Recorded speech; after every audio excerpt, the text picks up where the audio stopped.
All right, guys, so we are going over the ounce and 7/8, 3-inch, 12 gauge turkey load. So this is going to be part of a test, but also, to give a load out that I've had good success with. This is on the bigger side of the payload aisle, okay, for a lead turkey load, ounce and 7/8, 3-inch, okay? And then either next week or the week after, I will go over the ounce and a half payload 3-inch turkey load. So there's two sides of the aisle. There's the guys that need the huge payloads, sometimes big pellets, and then the smaller payloads, sometimes smaller pellets. Kind of there's two sides there. So this load is almost out of a BPI manual. It's very close, not perfect, but it's very close. And then the next 3-inch turkey load, that's ounce and a half, that will be out of the Tom Roster's manual. So with that being said, I'm using just to get started, to tell everybody what I'm using. I'm using all once fired Cheddite hulls. Yeah, that says Kent Bismuth. Yes, this is Kent Fast Steel number 3s. They're all Cheddite. Okay, internal capacity is the same. I treat straight wall as straight wall, tapered hull as tapered hull. Okay, I just make sure that my base wads are the same. Don't compare paper to plastic. What's in the bottom of the wad. Okay, and I make sure internal volume's the same. You can measure internal volume by just putting a stick in here and just marking it with your thumb, pulling it out, comparing it to something else if you just need reassurance. But these are all Cheddite hulls. So these are once fired Cheddite hulls, and here are some Cheddite CX2000 primers. You'll need 31 grains of Alliance steel, and I know that this was really hard to find a couple years ago. It's not hard to find anymore. There's not much left in this, but it's been available for a while now, and a bunch of people still have it. I think they run it like once a year or once every year and a half or something, because once it runs out, everybody just loses their mind. But right now it's available, so you should go and buy it. Okay, the next thing you're going to need is a TPS wad. Now, this is not the right wad. It's a 3-inch. All it is longer. It's the same wad, same profile, same everything. What I'm doing is I am trimming off, I'm just going to grab a couple of these pieces. I'm trimming off about 1/8 of an inch of the wad. Okay, that's it. Because this is all I have. I don't have the 2 3/4 inch wad. And if you're wondering how I figured that out, I simply measured 1 ounce and 1/8 of payload, dumped it in here, marked it, and just trimmed accordingly. It's really honestly that simple. So a TPS 2 3/4 inch wad is what you need, but if you have 3-inch or 3.5 inch, you can trim them accordingly to make this load work. The next and last final part, you will not need an overshot card. You will need some special mix 47 buffer for this load. And it's a pretty simple load. It's pretty basic. I would guess that most people have these ingredients here. Now, as for the lead shot, that's up to you what you want to run. Are you a 4-shot guy, a 5-shot, 6-shot, 7? I don't know. You want it copper plated, you want it nickel plated, you do you. So I'm actually making 4 of each because I would like to try it and see the difference. So I've got 5.5 nickel plated lead right here. Here I have 4.5 pushing 5 nickel plated lead. It runs, kind of a strange size, just like this 5.5. It's really closer to 6, but not quite. So we're going to try that out, and I'm going to make 4 loads of each. I've already made 3 so far. First things first, I am going to, by eye, I'm going to trim this wad.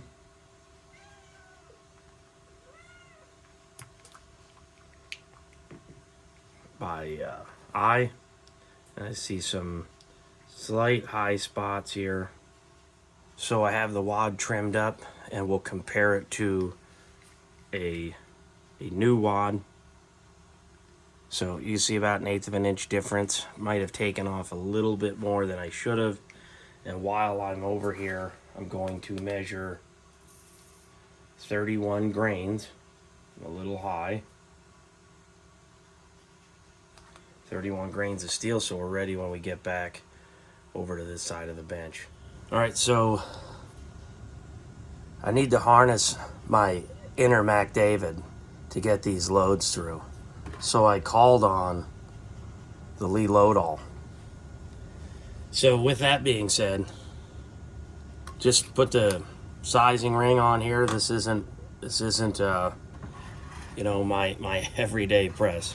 So, but it does work great for these types of loads when you don't want to set up a machine and you're bouncing around, you're trying different stuff, you're maybe only making a couple shells of each.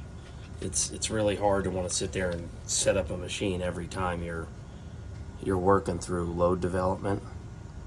So I have one of these in a 12 gauge and a 20 gauge, and I paid peanuts for them on Facebook Classifieds. So I put the primer in the seat, knock off the resizing bushing, and it's primed. So, you know, I do give these Lee Loadalls a bunch of shit, and it's just because they're so chintzy and they're so cheap. But truth be told, it's all kind of in good fun. These get people into reloading, and for some folks, they work for a career of reloading. You know, it isn't my preference, but you know what? I'm never getting rid of them because they do serve a purpose for me. You know, I won't use them all the time, but they do work well. So we got our primed hull, resized, looks pretty good. So let's get the powder and seat the wad. So I'm going to flare the wad on these because they don't fit as tight as I think they should, and I noticed powder migration in the couple that I had loaded. And you could flare however you want. I'm using the butt end of this knife to just put a little flare on it. Nothing too crazy. And we'll dump the 31 grain charge of Alliance steel. As you can see, it's actually sitting pretty high in there already. It's right above the case head. So it'll be a little bit harder to start the wad, but that's okay. Make sure you get that wad nice and tight, because you're stuffing. You can't fit any more in this load. You cannot fit any more in here. So just using an old school Lee scoop that I cleaned up, probably 50 or 60 years old. We're going for 820 grains. Let me move that over in the camera. 820 grains of 5.5 nickel plated lead.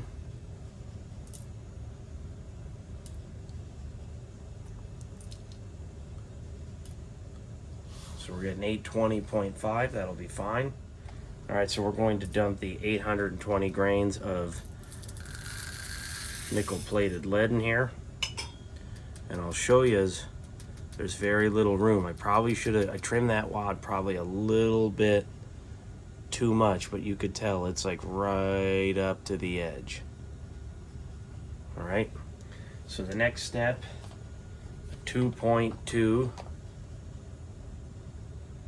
Lee Dipper and the Special Mix 47. So, you know, if you're doing a lot of these small batch loads, you're better off getting one of these powder measure kits. And just a quick sidebar, because, you know, these work great for this type of small batch work.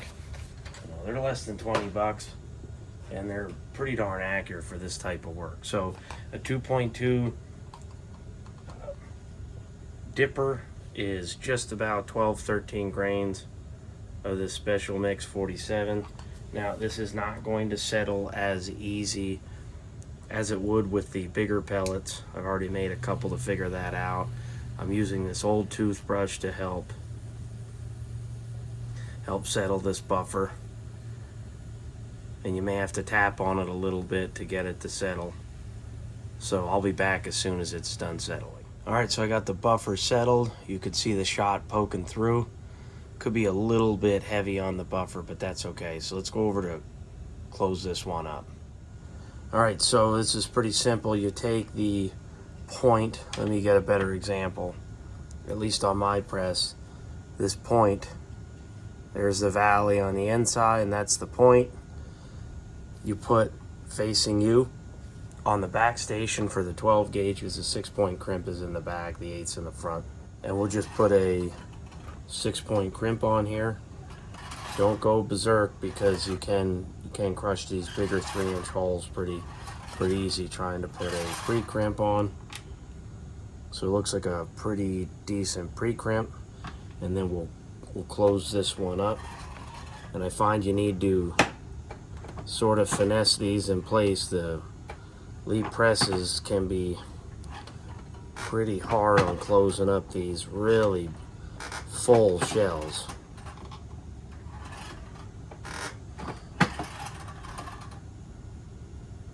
So it's not too bad. I'll see if I can get a little bit more out of it.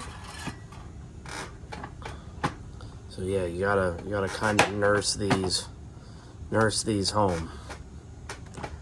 You know, everything's flexing the whole time, so a little bit of buffer spilled out.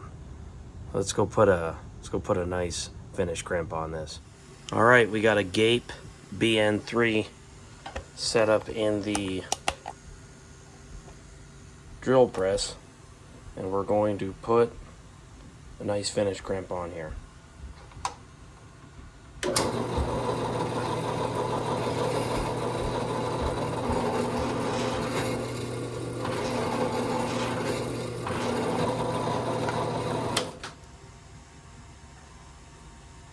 All right, here's the finish crimp. Let's get back to the bench and close it out. All right, guys, that's it. That is the 1 7/8 ounce heavyweight turkey load in a 3-inch 12 gauge. Man, you can't stuff anything more in there. Now, I did have a tiny little bit of buffer leakage, but you could always put like a little Tyvek overshot card or put some crimp sealant on it. It's kind of up to you guys. I actually have some Tyvek overshot cards. I think I might end up throwing a couple of these on these so I don't have to put any sealant on them. But you could tell that's straight off of Lee, and then right after that you take over to the BN3, and it looks pretty good, I think. Pretty satisfied with that. It's going to get run in a single shot anyway, so don't matter to me. But it would definitely run in a pumper autoloader. Alright, I'll see you next week. I wanted to show you guys something here real quick. So I threw this in at the end of the video, so anybody that's made it to the end, you can actually quick see this. So this is one of these small upgrades that I made for the Lee press. Okay, it's a little primer catcher. It's nothing out of the ordinary, but it fits right in there. Picture the little trap door on there. Fits in nice and tight. All the primers go right in it. Holds like 75 or so, maybe up to 100. That's probably best case scenario. But it's a whole lot better than sucking them out with a vacuum cleaner or unbolting your machine. So you can get that on my eBay store.